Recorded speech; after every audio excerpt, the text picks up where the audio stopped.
But now, what is the name of your book, by the way? My most recent book is called Capitalizing on Disaster, Taking and Breaking Public Schools. And in that book, I argue that charter schools are part of a broader privatization movement that includes EMOs, school What's an commercialism, EMO? educational management Thank you. organizations, charter management organizations, vouchers, scholarship tax credits, and I show how right-wing think tanks and corporate foundations are heavily championing public school privatization to reimagine public schooling as a market and encouraging people to think of competition and choice as the principal ways that schools get thought of and reformed.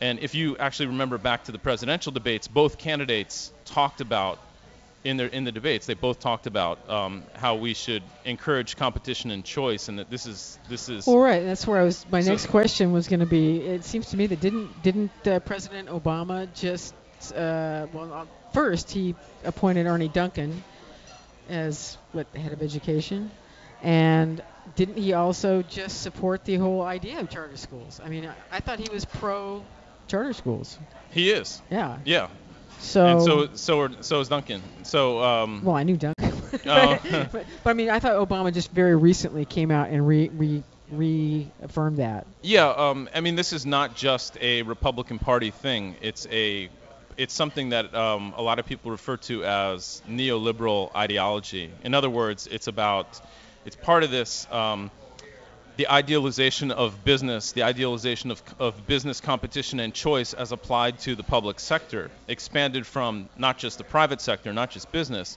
but applied to all social realms. I think of it as a religion.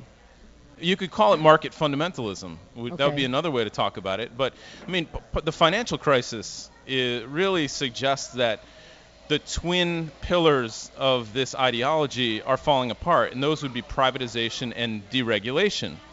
By deregulating financial markets, the economy is in crisis, and charter schools they're actually based in the idealization of deregulating the public sector. If you just can remove these bureaucratic constraints from these schools, It then would be efficient, it'll be efficient and competitive, and it will lean, mean, and lean, mean, just like produce consumers. exactly, just Yeah. like the markets are supposed to Supposedly, do. yeah. What's odd about this, and part of this whole line of thinking suggests that the main reason schools should exist is to create workers and consumers for the economy and to support the U.S. in its global economic competition. And that's a really problematic assumption about what public schools are for. I mean, what we already talked about is the idea that public schools could be about making citizens, be about fostering civic participation, so people can govern the society together towards better collective ends. Now, I'd like to get back to one of the issues that perplexes me that's been going on with charter schools is, you know, I believe that part of this whole process is to get rid of the teachers' unions. Um, to just, part of making a profit, you need to get rid of unions. But um, the Civitas Charter School, the teachers who are fighting to unionize there. Now, what I don't understand is we've got this strange situation where we've got nonprofit organizations running for-profit schools or vice versa. But either way you cut it, regardless of that sort of ambiguous identity that they have, legally speaking, don't don't teachers have a right to? Anyone has a right to join a union anywhere, whether it's a private organization or not. Correct? Yeah. So I don't understand how are they busting unions by creating charter schools when then charter school teachers can unionize? What's the status on that? Explain it to me. Under state law, the new charter schools can't be part of the Chicago Teachers Union, so they have to form their own unions. So they're allowed to unionize. It's just that they have to struggle to create the union now that They they've have to been build their own. and they're going to be split from the biggest union in the city.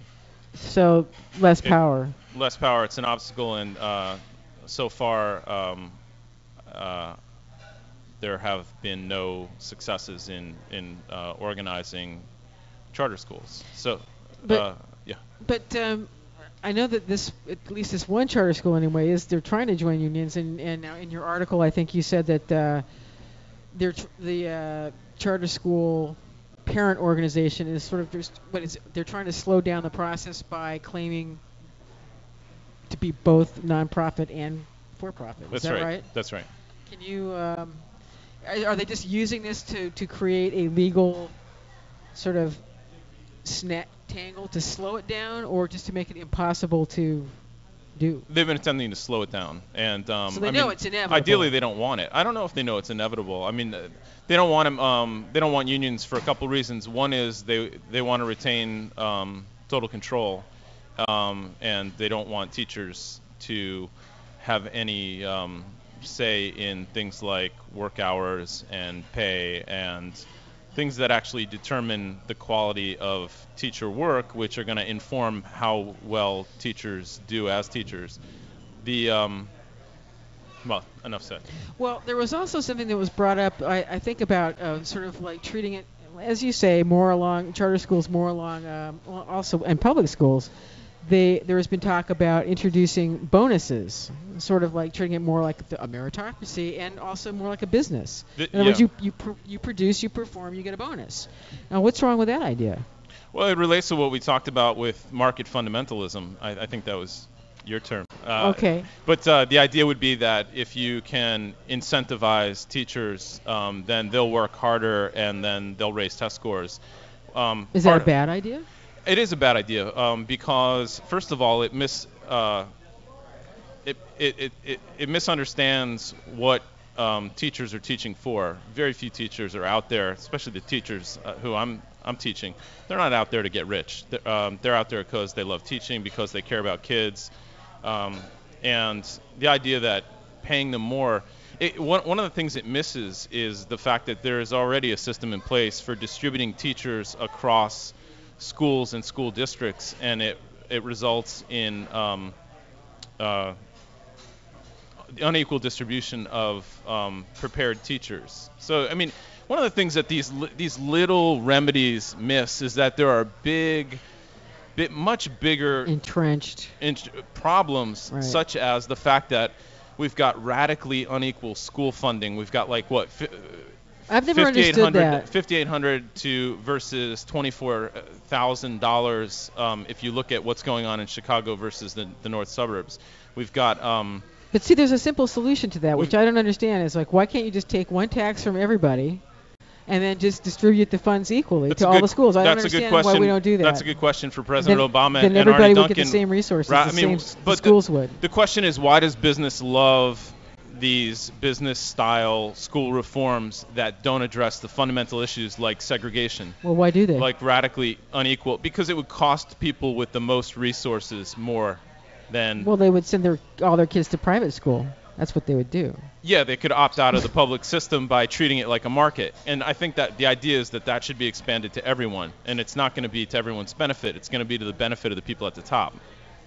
So I think that the merit pay scheme is problematic not only for misunderstanding motivation, but also because it again puts too much emphasis on standardized tests. So the move is on now to increasingly measure the quality of teachers by the scores that students get. And everyone who knows anything about education knows that what test scores correlate to is family income more than anything else, because what they're measuring is cultural capital. They're measuring socially valued knowledge, and this is not class neutral. Right. What the merit pay suggests is that it is class neutral, and that everyone should learn the same things. What I think would make more sense are critical forms of schooling in which children are taught to think. Sorry? Children are taught to think. Yeah, that's a good idea. Children are taught to think. Well, I mean, as opposed to memorization of. But also, stats and the things we're talking about, like questions of politics and power and history and ethics and inequality, are actually central to the curriculum rather than something peripheral to it. And the standardized tests and this overemphasis on them frames all that out. So it becomes very difficult to care about democratic and public concerns in the direction that education is headed.